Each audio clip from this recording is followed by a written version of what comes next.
Hello everyone and welcome back guys to round 6 of season 3 of our F1 2020 My Team career mode, where today we're here back for the Spanish Grand Prix and some big news coming into this weekend in terms of the car performance. We have now a maxed out engine in the world of Formula 1. You can see it doesn't theoretically actually reach right up towards the top of what the game thinks is possible, but all 23 upgrades have now been applied. We have currently got one on the aero and then one on the chassis in the works as well. But yeah, we are very close to having the quickest car we possibly can in Formula 1 at the moment. Now you can see the morale is good all around the board as well, but obviously I think that performance deficit is through still using the Renault power units. Obviously I know before the season began, actually a few of you guys were asking why we were using Renault power. Realistically, there was no way, that Ferrari or Mercedes would ever give one of their big rivals the same engines as themselves. And then, obviously, Honda, after Season 2, I didn't really have any confidence in them either. So, obviously, we've stuck with Renault all the way till now. But round 6 of the season, though, we head to the Spanish Grand Prix. Let's dive into this race weekend.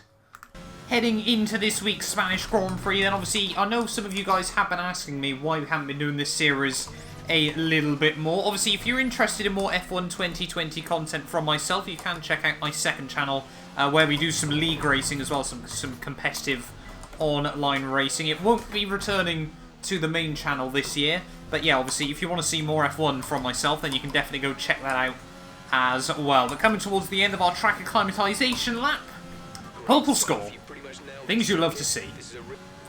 Coming on to our qualifying simulation run to finish off free practice, then hopefully we might have enough R&D points to get another upgrade on the car. It's so useful at the moment, obviously, how many George Russell and I are able to farm between us week in, week out at this stage of the year. But yeah, and luckily, I did a league race yesterday night around the Spanish Grand Prix circuit, so I'm hoping I've got a little bit of extra pace around this track now, obviously, with it still being fresh in my memory. It's always nice when things line up just a little bit like that, especially around a track that nowadays on F1 2020 I do actually fairly enjoy. But yeah, still a long way to go this weekend though. I'm sure something might end up going wrong. It normally ends up involving George Russell at this point as well. But yeah, coming through our qualifying simulation run, everything's been fairly tidy so far. We're 6/10 up on the green objective, so we should probably be looking at about 1 minute 13s when we get into real qualifying. Kimi Räikkönen in the Renault, just getting in the way a little bit as we head through the final couple of corners. A bit of a wobble there as we head out of the final turn, but we are still going to be about 7/10 up at the end of qualifying there. A 1:14.7 in the simulation program. Let's head back to base. So, end of free practice then. We've got 1,840 R&D points on. Means we won't be able to get a performance upgrade on the car. We can, however, get a durability one if we want to do that. We'll go with the durability on the gearbox upgrade for 1,175 points. And yeah, we probably should focus a little bit more on that as well here. Now, some of you were saying Season 4 will see a lot of rule changes, so we'll wait and see if we get screwed by that as well. But anyway, let's dive into qualifying here for the Spanish Grand Prix.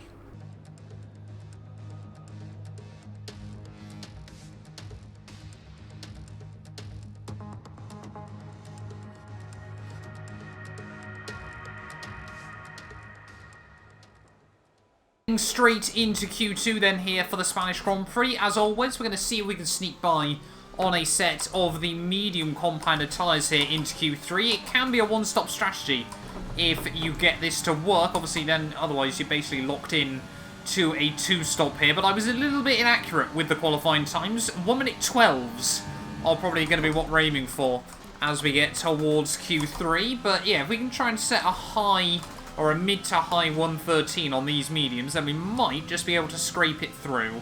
Let's see if we can get this lap hooked up. In towards the final couple of corners then to finish off our qualifying run. Oh, taking way too much curb through the first part of the final chicane. That'll have definitely cost us a little bit of time, but up towards the finish line, what is it going to be? It's going to be a 12.5. A 10th off George Russell. However, he was about half a second slower than he went in Q1. That might be good enough, but it certainly will be close. There we go then, we do sneak through into Q3 on a set of the medium compound tyres that only myself and Hamilton able to do so at the end of Q2. Bottas, though, finishes top just outside of 1 minute 12 there on a 1:13.004. Verstappen and both Red Bulls very, very close ahead of Charles Leclerc there. So George Russell, yeah, really not quite getting a particularly good lap hooked up on those softs, but still comfortable enough into Q3. So Mercedes and potentially Ferrari and Red Bull looking rather quick this weekend as well. We will get a couple of chances in Q3, but let's dive into this. Here we go then, ready for our first run in Q3. Like I said, we need to be down into the 12s if we want to be at least somewhere on the money this weekend. Now, 1 minute 12 around Catalonia just seems ridiculous to myself. But yeah, George isn't too far behind us as we head on to our first runs. Breaking down in towards the first corner just at about the 75 mark. Through the first couple of turns, roll it through nice and tidily. Try not to get too much wheel spin as we head now out through turn 3. Give ourselves the shortest run up towards turn 4. Swing the car back over to the left-hand side before you chuck it through the right. Again, just having to avoid a little bit of wheel spin. You can potentially unsettle the rear end of the car through a couple of the sweepers. Down the hill, traction tries to fall away from you, but we get the lap hooked up so far nicely. That curb can be dangerous, but we got away with it that time round as we head up through turn 9. A bit of a blend that time as I was a little bit loose on the way in and a bit loose on the way out as well. 100 meter board as you head down in towards Sector 3. Snagging the inside wheel there really hasn't helped us out as we head now down in towards the final few corners of the lap. Hasn't been the best lap in the world so far, but hopefully we can just keep it nice and tidy, get a good run through the final chicane for about the first time all weekend. Ride the curbs on the exit down towards start-finish line. What is it going to be? As we watch the clock, it's going to be a 12.2. We do go fastest. George! Sorry, a 13.2. George does a 12.4. Where on earth has he found a second after Q2? That is certainly a gauntlet that we need to try and get at least somewhere close to. Here we go then, ready for our final run in Q3. We're down in P4 at the moment as Hamilton and Ricciardo have found a little bit more in the car, but we need to get down into the 1 minute 12s. Obviously, we will have the Delta, so I know roughly how well we're going at the moment. Obviously, most of the time lost was in Sector 3, but we still, if we can find a bit of time in Sector 1 and 2, certainly wouldn't be too disappointed about that as well. Down through turn 1, really chucking it over that inside curve as we head through the first corner. We are a little bit green as we head out of turn 3. And yeah, down in towards Sector 2 then. Not too bad run through those first couple of turns. Roll on the power again as we head down the hill. Make sure we brake just a little bit earlier than we're used to. This car obviously so quick down the straights. We have got to be a bit careful about that as we head now down through this corner. Once again, trying to roll on the power nice and tidily. Got to try and keep it as close to pinned as possible as we head out onto the little back straightaway. We're currently, so far, so good, down in towards Sector 3. We should be able to find a little bit of time through there. Accidentally double short shifting on the way out of the corner, but it hasn't hopefully cost us too much time. In towards the final few corners of our qualifying run. We need about 8 tenths if we want to be able to match George Russell. That is way too much curb. We've completely sliced the final chicane, but the FIA have let us get away with it. What's it going to be as we head down towards the line? Have we accidentally just finessed that? Oh my... yeah. I'm not too sure how I feel about that. I'll be honest, we might have taken a bit too much curb. Let's review our top 3 today. Mr. Monaco, Russell and Max Verstappen. Well, that wraps up qualifying, but don't worry, we'll be back tomorrow as we head into the Grand Prix. I mean, it was a bit cheeky, but the FIA have given it to us, so I guess we'll take it. They're almost using the glitch, if you remember, from previous F1 games. But it is pole position for the Spanish Grand Prix by just a 1/10 of a second. I'm sure George Russell won't be too happy about that, but neither was I after the Dutch Grand Prix qualifying session yesterday. So yeah, we're not going to lose too much sleep over that. Verstappen does come through for P3, so we could have been front row anyway. I'll be honest, we were about half a second up, so there was definitely going to be like a 12.6 or 12.7 in there. Nonetheless, Hamilton in 4th ahead of Ricciardo and Bottas, so I mean, if we hadn't been improved, we would have been down in like P6 at the end of qualifying there. Sainz looking rather feisty, right with the Red Bulls, Mercedes and Ferraris there, and then Ocon never seemed to be able to get the lap hooked up in Q3, 1.3 off anyone else. But there we are then, qualifying done and dusted. Let's dive in for the Spanish Grand Prix. The The Spanish Grand Prix has been a permanent fixture on the Formula One calendar for over 30 years now, and for good reason. Do you remember Michael Schumacher's absolute dominance here in that rain-soaked Grand Prix in 1996? That day he took his first ever victory for Ferrari, and we've had many more iconic moments since. The Circuit de Barcelona-Catalunya then, a high-speed 2.89-mile circuit which demands an efficient downforce package and bravery on the part of the driver, especially through the blind right of turn 9, which we might just see taken flat this weekend. Also here, of course, is Anthony Davidson. Let's talk about Mr. Monaco. That was a great win in the last race. Could they keep that momentum going this weekend? It's always nice to come into a Grand Prix weekend on a high, but your expectations are based much more on your practice and qualifying runs. So it's the momentum from those sessions that they'll be hoping to carry into the race today. It's time to see how our drivers are stacking up after yesterday's exciting qualifying session. Mr. Monaco lines up on pole position, just ahead of George Russell, who starts this event from P2. Moving on to the rest of the grid, we have Verstappen, Hamilton, Daniel Ricciardo and Bottas, Sainz, Albon, Leclerc and Esteban Ocon, Norris, Gasly, Sergio Perez and King, Raikkonen, Stroll, Nobuharu Matsushita and Kevin Magnussen. Giovinazzi, De Vries, Latifi and Daniel Kvyat completes the grid. Which of these talented drivers will come out on top today? Now that we've got some points on the board, let's continue this form and aim for another top 10 finish.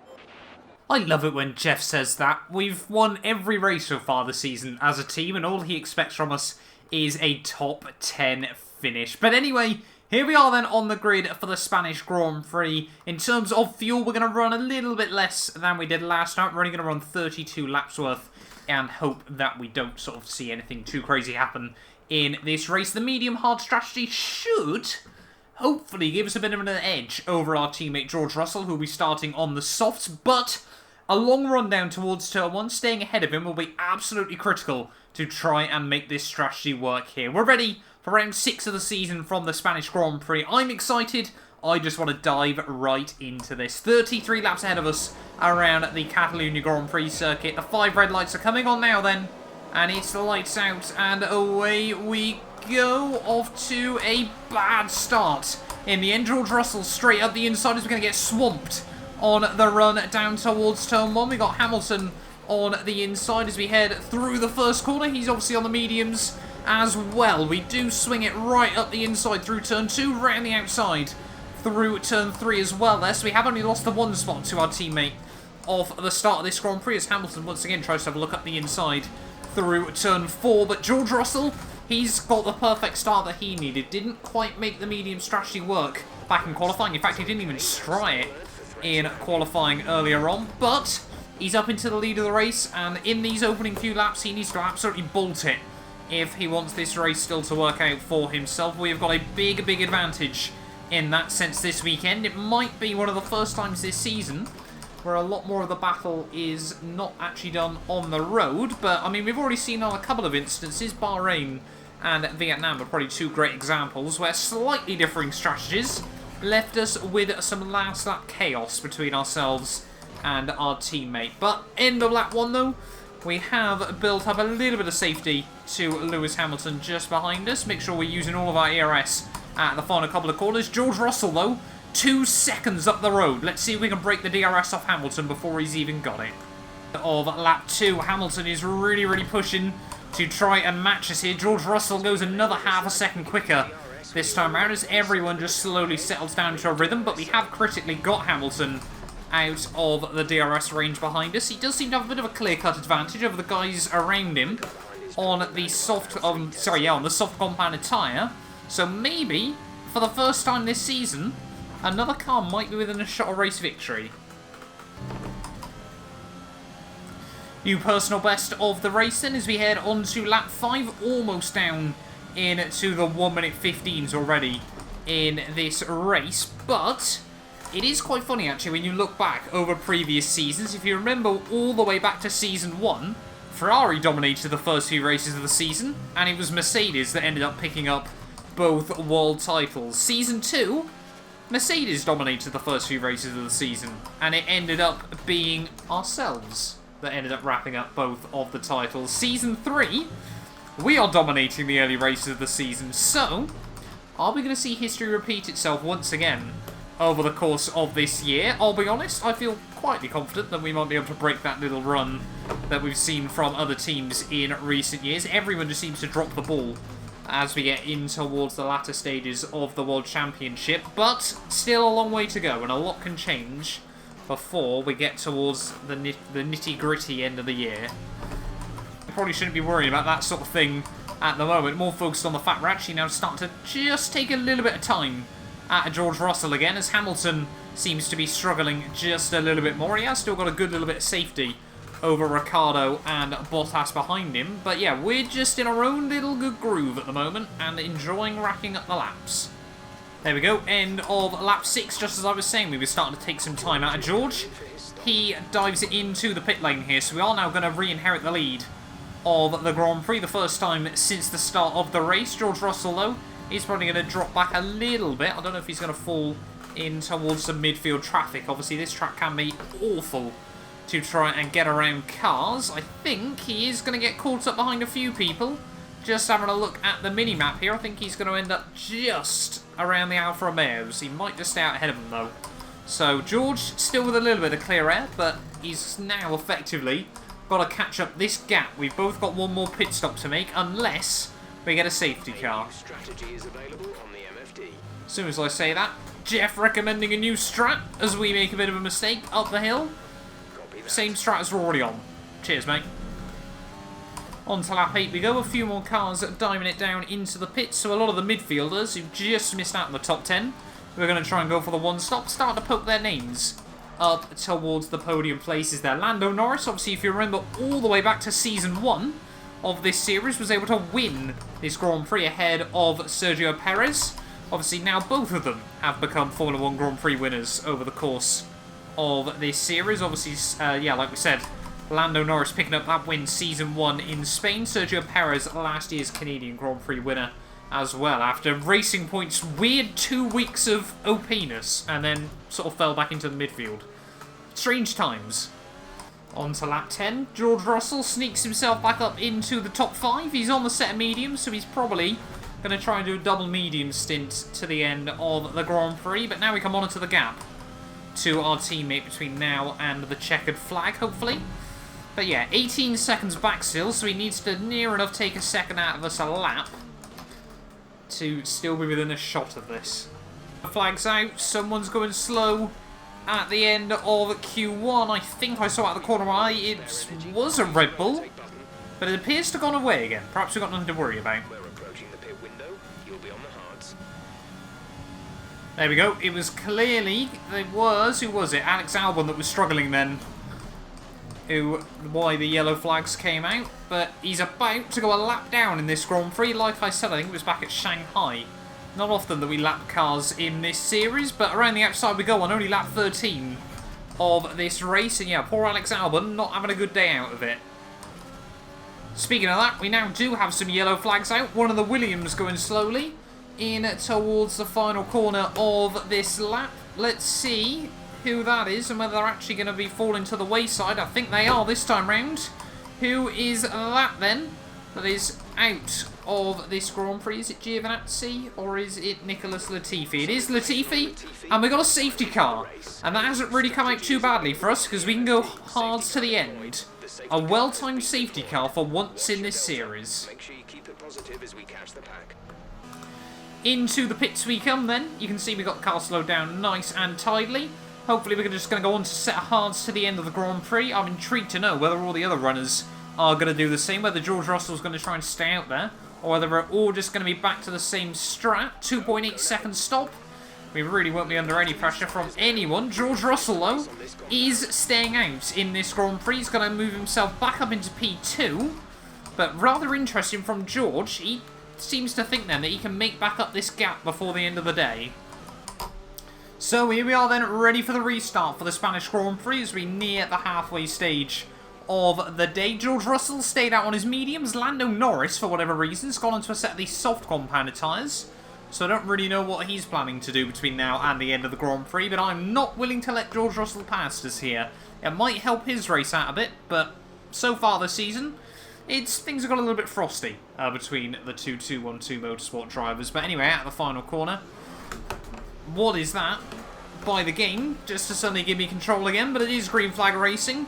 Here out, ready for the Spanish Grand Prix once again. Yeah, really not too sure why the game decides to autopilot just so aggressively through the final couple of corners, but we have survived the restart as we head down towards turn 1. Tyres not up to temperature though, so struggling a bit with the understeer as George Russell's going to try and have a look round the outside through turn 3. He's going to use all the AstroTurf, and once again, at the start of some racing laps, George Russell's able to get past us, and once again Hamilton tries to have a bit of a look. So, although I said I wasn't going to let George Russell pass, let's make sure he knew that wasn't the case. Let's pretend that we let him past for the sake of the team there. But yeah, not too sure if we can try and match him over these next couple of laps. Obviously, he needs to romp away so he doesn't get held up by as few cars as possible in the latter stages of this Grand Prix. But Hamilton, yeah, still behind us. Obviously, we are in an on-track battle with him to the checkered flag.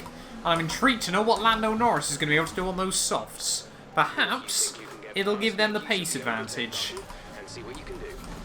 Team already reminding us to use the overtake button. I'm basically going to leave it in rich revs to the end of the race because we just don't seem to burn through any extra fuel at the moment here. But out of the final corner to finish off the lap, Hamilton already a second behind us once again. Let's see if we can apply some pressure to George. The 15.9 still fastest lap of the Grand Prix. Now over the halfway mark then here from the Circuit Catalunya. We are not letting George Russell break away of this restart here. He's going to set a new fastest lap. We, though, are going to go a fraction of a second quicker. And we have now got the DRS has been enabled. So that bodes well as well for us as we head back through turn 1 and turn 2. Let's see if we can try and get back past him on the road here and prove that despite his his quicker rubber, it's definitely not fresher, we are not willing to make it easy for him. Well, come as we head on to lap 20. Oh, I was about to say George and I romping away from the rest of the field, but he dives it back into the pit lane here. So he is now going to be trying to go to the end of the Grand Prix. We set a new fastest lap of the day as well there. Hamilton's going to get himself back up into P2. Lando Norris still up in P3 at the moment, but this might be Sergio Perez's day up in 4th on those hards. He probably is going to try and go to the end of the Grand Prix as well here, but he has got a very, very quick cars behind him still at this stage. We got 14 laps to go here from the Spanish Grand Prix. Hopefully now we can start to just relax a little bit and start thinking about bringing this car to the flag. Lap 21, and a certain name has just popped up onto our top 5 graphic. Jordan King up into 4th place of this race. That would be by far and away his best result ever in Formula 1, but still a long way to go here. But yeah, everything just starting to get a little bit jumbled as we head in towards the final third of this race. Out of nowhere, new fastest lap of the Grand Prix. Just over 10 to go here. Let's get this thing to the flag. Gap to teammate behind is 22.2 seconds. There we go. Down into the 114s. Things you love to see. George Russell is now back up into P4, but Jordan King might actually be quite good for a very, very good result here, as well as his teammate, I can't remember, Matsushita. Even I can never remember now, obviously where we don't battle those bottom 3 teams, shots fired, who is quite where at this stage of this series. But yeah, just having a look on the minimap there, you can see, yeah, both Alfa Romeos inside the top 10, still ahead of Mercedes, Ferraris, McLarens and Renaults here. Same can't be said for the Williams and Haskars though. Or Red Bull for whatever reason, they're down in like P21 and P19 for some reason. New fastest lap then, as we near the end of this Grand Prix, a 14.7. We're just basically more worried about trying to take that away from our teammate at this stage of the Grand Prix. But still, yeah, 6 laps to go. We're just now cruising this thing to the line. So I've got no idea what's happening to Red Bull this weekend, but we lapped Albon earlier on. Now Ricciardo has gone a lap down to us. So yeah, both Red Bulls having an absolute nightmare this weekend. Giovinazzi as well is now a lap down in this Grand Prix. Like I said, it's not often we lap cars in this series due to the nature of the shorter races, especially after a safety car, but yeah, no idea what's happened to Red Bull this weekend. Williams just never really seemed to be anywhere. 3 more to go then, another one for the road. Why not, eh? May as well enjoy the car whilst we can at the moment. It is such a satisfying car when you get towards sort of low fuel, even if the tyres are starting to go off a bit like they are here. It just still grips up lap after lap after lap, and obviously we don't need to worry about fuel. We never need to worry about ERS as well at the moment. It is just a joy to drive. Heading on to the final lap then here from the Spanish Grand Prix. What a race it's been up to this point for ourselves. It looks good for pole position, fastest lap and race victory at the end of the day, which I think would be our first of the year. We might have actually got it back at Vietnam. I can't quite remember for sure, but obviously George Russell, he won the first race of the year from Australia. Controversial end to round 2 of the season from Bahrain, but it was George making it 2 in a row. We finally swung back with a race victory in Vietnam, again with some late race antics between myself and our teammate. But round 4, George, then China. I thought we would have been able to make it 2 in a row, make it all even, but unfortunately for us, George seemed to find that little bit extra right at the end of the day that didn't allow us a chance at the race win. Round 5, last time at the Dutch Grand Prix, everything seemed to go our way that weekend. We were just in a groove, and here in Spain, for the most part, it seems to have been a similar story. George Russell, a bit of a blundered strategy call by the team, I'll be honest, I don't know if that was his call or on the wall, but he made it a lot more difficult for himself. P2 should have probably definitely been in the bag. Maybe he could have battled us for the race victory, but out of the final corner, we're going to make it 3 apiece at the start of the season. We win the Spanish Grand Prix, and I think that means it's a tie in the championship fight as well. You've really been great today.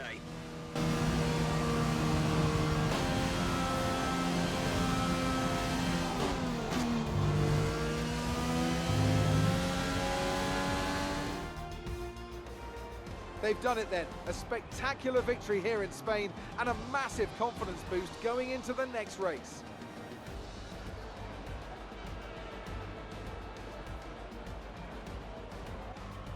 So Anthony, what made the difference out there today? I feel like consistency was probably the key today. There's being quick, and then there's being quick lap after lap after lap. If you can do that, you can capitalise on other people's errors without making many of your own. And that's an approach that can push you a long way up the field. Well, I'm thoroughly exhausted after the excitement of that race, but I'm sure it's nothing compared to our drivers here. They've worked hard to make it up there, and it's great to see them make their way out onto the podium.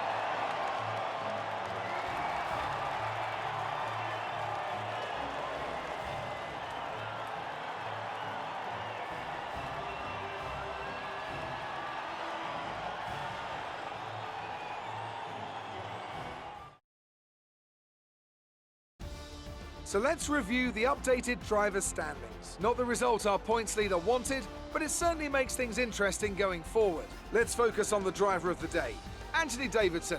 Who do you pick? Jordan King gets my vote today. It's time to check out the constructors' standings. The current leaders continue to extend their lead at the top. There was also a strong showing from the Mercedes team today as they make their way up the standings. After an event like that, who knows what the sport has in store for us next time? Be sure to join us again as we continue to bring you the latest excitement in Formula One. Well, there we are then, the end of the Spanish Grand Prix, and it is another race victory, 13 in a row now for the team, if I'm not mistaken. Now, Hamilton, though, was technically our biggest threat, I guess if you can call him that, here today for P2. George Russell nabbed that fastest lap right at the end from ourselves, a little bit gutted with that, but that does mean the title fight is still rather close. Didn't quite make the two-stop strategy work, but got a bit unlucky as well. Sergio Perez, the only non-Englishman inside the top 6 there. The Brits, 1, 2, 3, 5 and 6 at the end of the day. There was certainly a good result for ourselves. But yeah, Perez up in 4th place there. A fantastic job done by him with a Racing Point. They always seem to go strong around this circuit. Jordan King, 5th place, by far and away his best ever Formula 1 result that I'm sure Alfa Romeo will be ecstatic with that result as well after a struggling start to the season there. Lando Norris finishes worst of the Brits down in P6. I'm sure he wasn't quite expecting that at the end of the day. Ahead of Max Verstappen, Pierre Gasly, Lance Stroll and Bottas rounding out the top 10 there. Obviously Charles Leclerc in 11th. You can see further down the order, Sainz, Matsushita, Ocon down in 15th. His first race's form seems to have completely fallen away as we head in towards the European phase of the season. There are obviously Alex Albon as well. Races under the Thai license. I want to make sure, obviously, I mentioned that both went good and bad there. Unfortunately, down in P17 at the end of the day, ahead of Magnussen and Nick de Vries there, with Ricciardo and Giovinazzi both a lap down, and Nicholas Latifi not able to make it to the flag. That means in the Drivers' World Championship, 2 points now separate myself and George Russell there, as we have an 84-point lead over Valtteri Bottas there. Ocon still up in 4th place, though, ahead of Ricciardo and Verstappen. Hamilton leapfrogs his way up into 7th, ahead of Perez and Charles Leclerc there. Lando jumps past his teammate Albon and Kvyat, and then, yeah, Jordan King up into 14th place. After that good result, moves past Lance Stroll, Pierre Gasly, and Raikkonen there, with just, Raikkonen, Matsushita, both Haas and Williams, yet to score 10 points after the first 6 races of the season. That is just how good the midfield battle is at this stage of the season here. In terms of the constructors, though, 254 points now. You can see we're 176 clear of Mercedes after just 6 races there. Ferrari up to 3rd ahead of Red Bull as well. There is Renault moved down to 5th place. Racing Point up to 6th ahead of McLaren there, with AlphaTauri and Alfa Romeo now both in the double digits, with Haas and Williams still yet to leave the starting blocks. But thank you all so much for watching this video. If you did enjoy, do make sure you get yourself subscribed. And yeah, we will be back very, very soon for round 7 of the season, where we head to the jewel in the Formula 1 crown, the one everyone wants to win. We head to Monaco. You guys do not want to miss it. A big thank you to our channel members for making these videos possible. You can be featured in these end clips, as well as granted access to some other exclusive perks for just £1 a month by clicking the join button below.